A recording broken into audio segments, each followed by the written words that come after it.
everyone, it's Gabby. I know it's taken me ages to record again, but I just it's just finding the time, and then when my house is actually quiet I'm just too tired. But the kids are back at school now. As you can see, it is actually daylight. But I am going to try and film some in the evenings as well.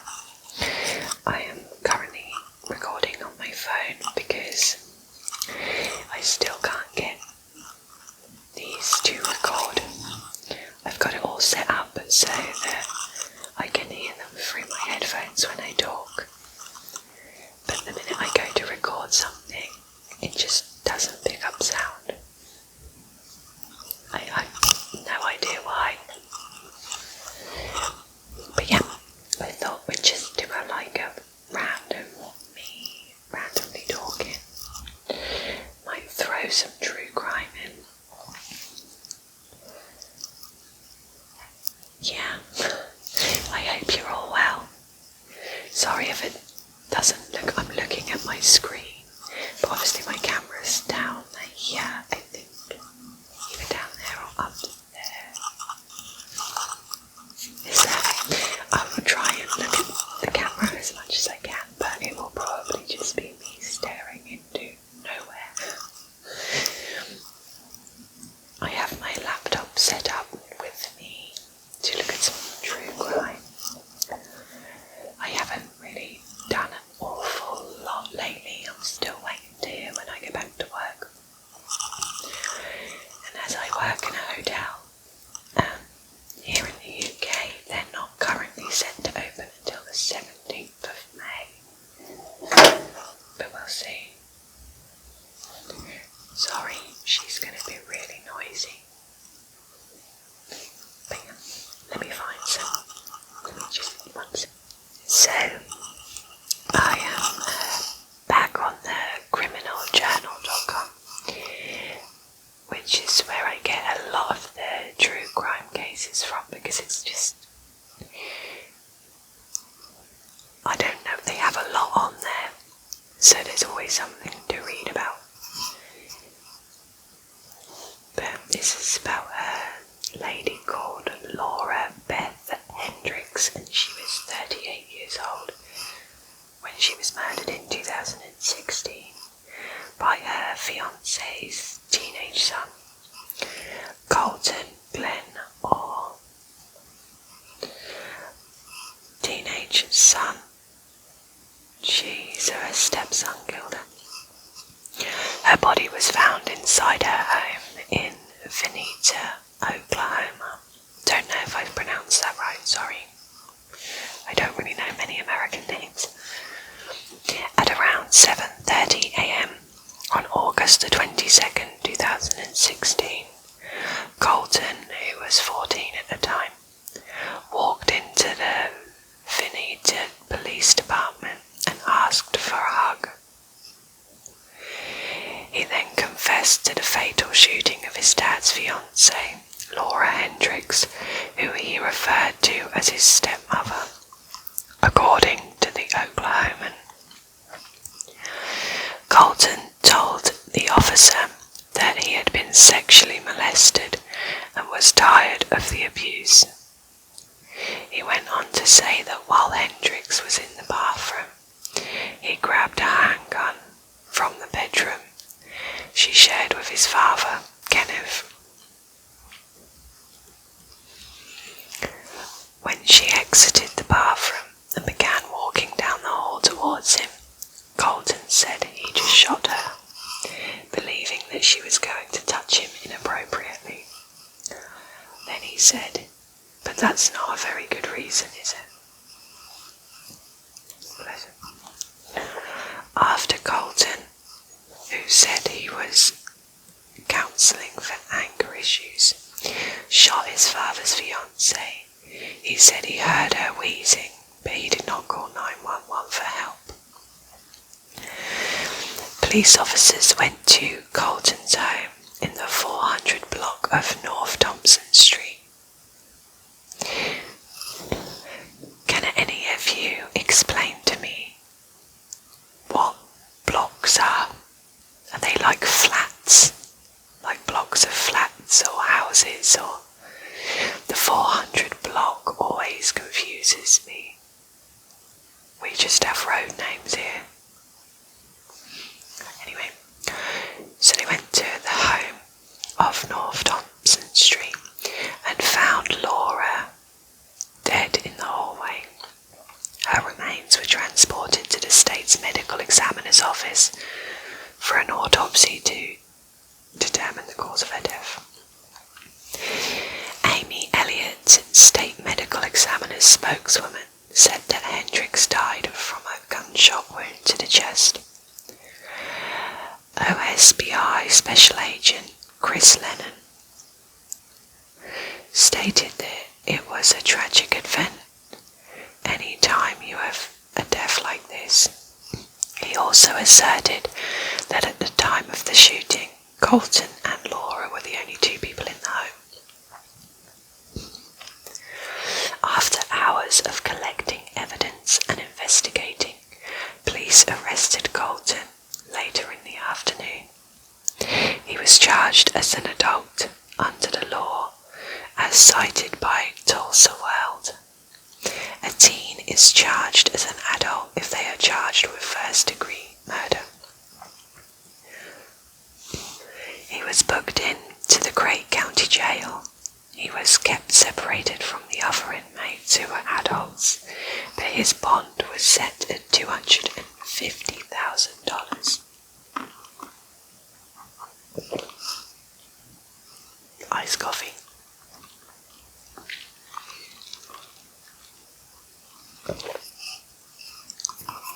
Try not to swallow too loudly. Chief Assistant District Attorney Tony Evans stated that although Colton claimed he was being molested, evidence provided Hendricks didn't abuse Colton, both through the police investigation and Colton's own statements. Ooh, I don't feel so sorry for him now.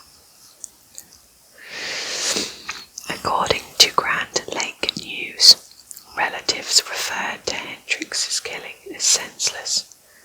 In a victim impact statement, Colton's father concluded, "For 38 years she was my best friend and right hand. In a second, that's all gone." He added, "I can only hope that when you're laying there at night, you come to realise what you've done. Taken so much from so many, even from your own dad." Laura's parents, Jim Hendricks and Irene Cornwall, and her daughter, Samantha Sodderly, who provided impact statements. Cornwell wrote, "It's Laura's death that tore our family apart. She was the heart and soul of our family." On the 11th of May 2018, Colton pleaded guilty at the Craig County District Court in Veneta to first-degree murder in the deadly shooting of Laura Hendricks. Colton was sentenced to 25 years in prison and was ordered to pay £5,041.78 in restitution. I'm sorry, but I know he's young, but £5,000 for somebody's life, that's ridiculous. I'm not going to swear, but that is absolutely ridiculous. 25 years, he probably won't even get that all either. Upon his release from the Oklahoma Department of Corrections, he will be on supervised probation.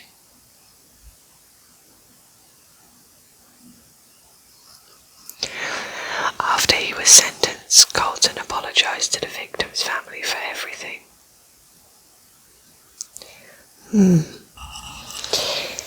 I am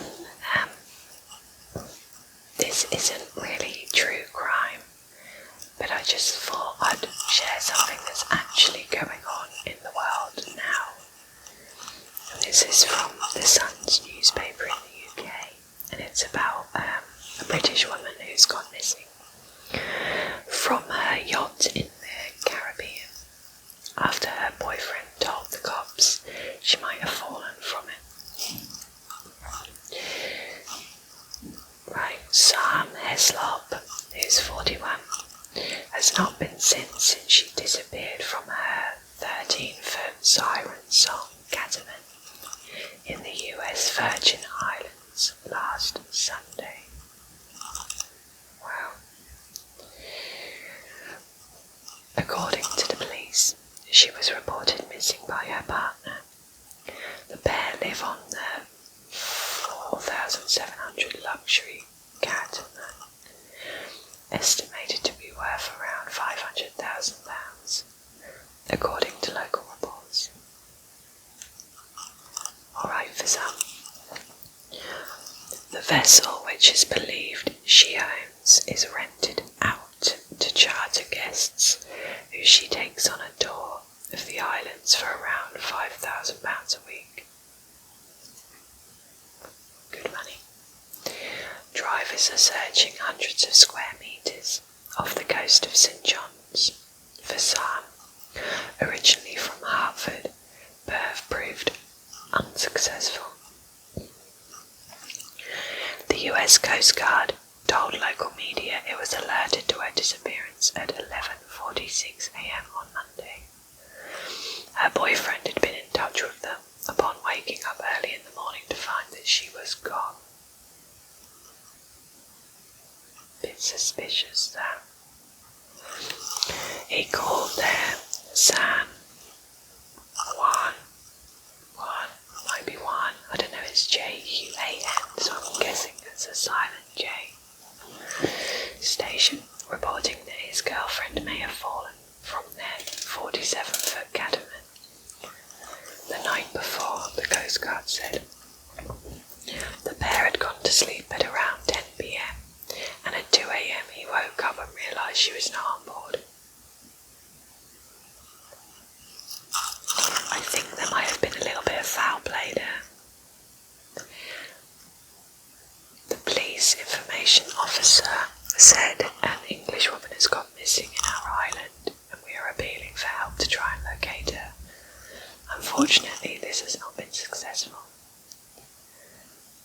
Every day goes by and we just don't have news about her. It's a major concern about. For us, we need to locate her as soon as possible. She has a white female of average build and height. She has a tattoo on her left shoulder. She would not just disappear, leaving no trace, her family have said. It's a little bit... It's weird, to be fair. I want to know what her boyfriend's done. Because you can't... It's really hard, isn't it, to just be on a boat, go to sleep, and then 4 hours later she's not there. If they've had the boat for that long, she knows how to ride it, she knows what the waters are like, she'll know that the weather can be unpredictable, etc. But how can you just disappear off a boat? I think something's happened. They've probably had an argument. He's had enough and just pushed her over. That's just my thought, though. But, hey. So, yeah, just a quick one today. I hope you enjoyed it. I will be back again soon.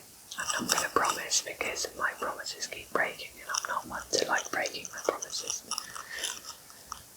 But I'm hoping to do another next Tuesday or Wednesday when the kiddies are at school, and I'll try and darken the room out a little bit more than I have, because as you can see I'm in my bedroom and it's still very light even with blackout curtains, I can't record downstairs in the daytime because it's just way too light. I have the blinds shut, the curtains shut, but the sunlight just creeps through.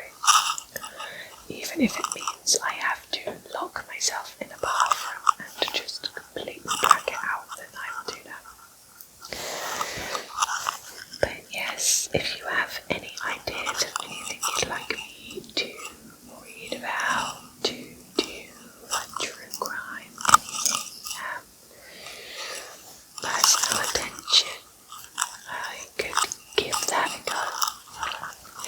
Whatever you find interesting, because you lot are the people that I make these for, so anything you want, I will try and do. Okay, within reason, I am not doing anything rude. But you get my drift. Anyway, take care, stay safe, and I will see you